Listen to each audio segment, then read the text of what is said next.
আসসালামু আলাইকুম। আজকে আমরা একটি জেনারেটর রিসেট আপ করার জন্য একটি প্রতিষ্ঠানে এলাম। প্রথমে আমরা চেক করে নিই জেনারেটরের কন্ডিশনটা। এটা জেনারেটর প্যানেল। আমরা চেক করে নিই ভিতরের পার্টসগুলো কেমন অবস্থার মধ্যে আছে।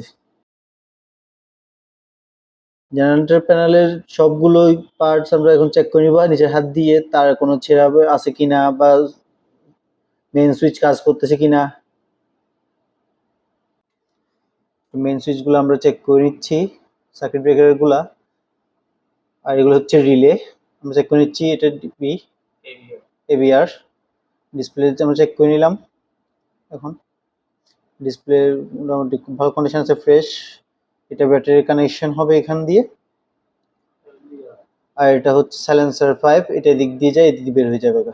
রেডিয়েটর মোটামুটি ভালো কন্ডিশনের মধ্যে আছে। এটা আমরা যখন কাজ করব তখন বোঝা যাবে কি এটা ভালো কি খারাপ। আর এটা হচ্ছে এয়ার ফিল্টারেরটা। এয়ার ফিল্টার চেঞ্জ করতে হবে। এটা তেলের জন্য ট্যাঙ্ক। এটা মিটার। এটা ফিল্টার, মুভি ফিল্টার। এটা ডিজেল ফিল্টার, অয়েল সেপারেটর বলে এটাকে। ইনশাল্লাহ আজকে আমরা এই কাজটা খুব সহজভাবে আপনাদেরকে করে দেখাবো ইনশাল্লাহ।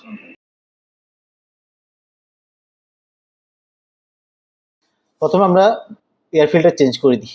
চলুন, এই পুরনো এয়ার ফিল্টারটা বের করে রেখে দিই এটা। তারপর আমরা এয়ার ফিল্টারের ভেতরের অংশগুলো ভালোভাবে কাপড় দিয়ে পরিষ্কার করবো, যাতে একটু ময়লাও না থাকে। কারণ এয়ার ফিল্টার এখানে ময়লা থাকলে জেনারেটর চলতে একটু প্রবলেম হতে পারে। এই জন্য আমরা সব চেঞ্জ করবো আর একটা নতুন এয়ার ফিল্টার লাগাই দিব।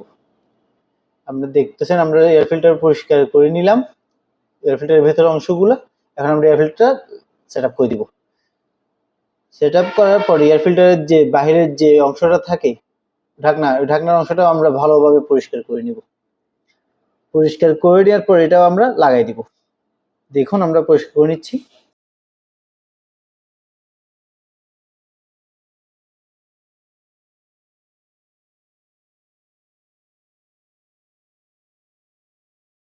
তারপর আমরা চেঞ্জ করব পুরনো মোবিলগুলা।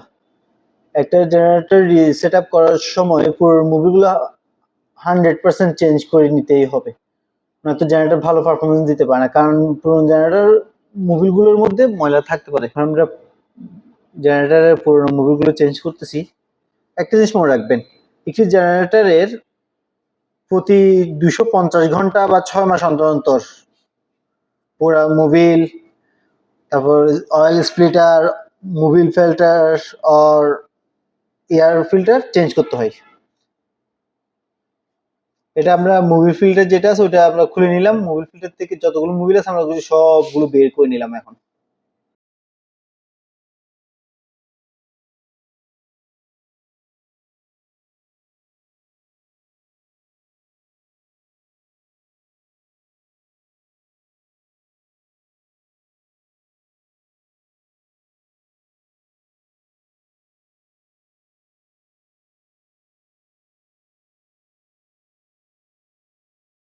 মোবিলের যে ফিল্টারটা আছে ওইটার পরিষ্কার করে নিব। এরপর আমরা খুলবো ডিজেল সেপারেটর। দেখুন আমরা ডিজেল সেপারেটর খুলে দিচ্ছি একটি ওপেনার দিয়ে। মগ নিয়ে নিব যাতে ডিজেল গুলো অপচয় না হয়।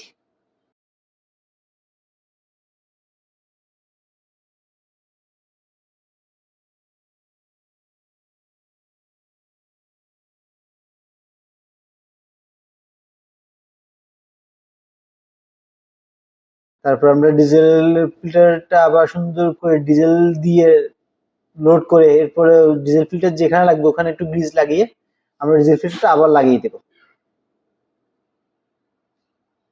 দেখুন আমরা গ্রিজ লাগিয়ে নিলাম অল্প করে, যাতে সুন্দর করে এটা লেগে যায়।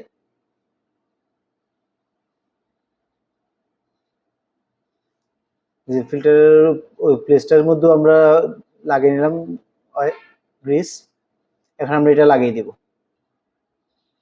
ডিজেল ফিল্টার লাগানো হলে আমরা এটা টাইট করে লাগিয়ে দিব আর একটু।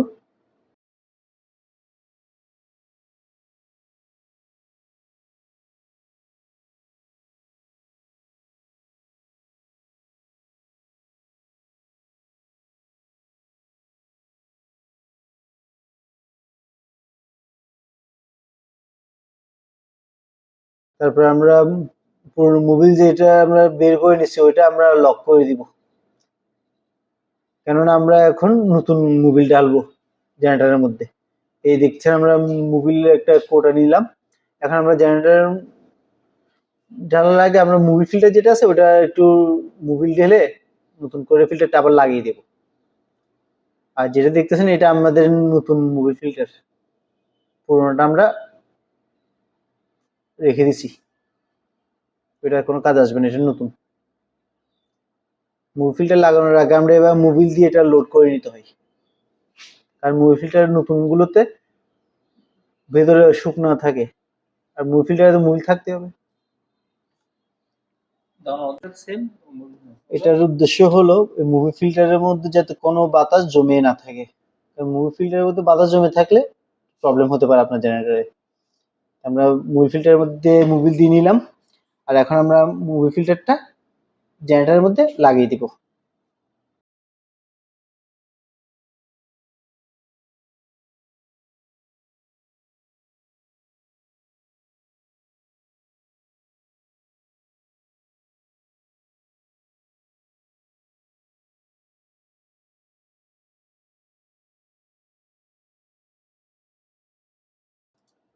ভালো করে মুছে দিলাম যাতে মুভিটাকে কোনো মোবিল লেগে না থাকে। এটা এখন আমরা সাইলেন্সারের কাজ করতেছি। জেনারেটরের একটা সাইলেন্সার থাকে যেটা দিয়ে কালো ধোঁয়া বের হয়। এরপর আমরা এখন ইনশাল্লাহ জেনারেটর চালু করব। অন করে দিলাম। মাশাআল্লাহ আমাদের জেনারেটরটা চালু হয়ে গেল। আমরা জেনারেটরটা চালু করার সময় ব্যাটারি ভোল্টেজ ছিল 12.8 ডিসি।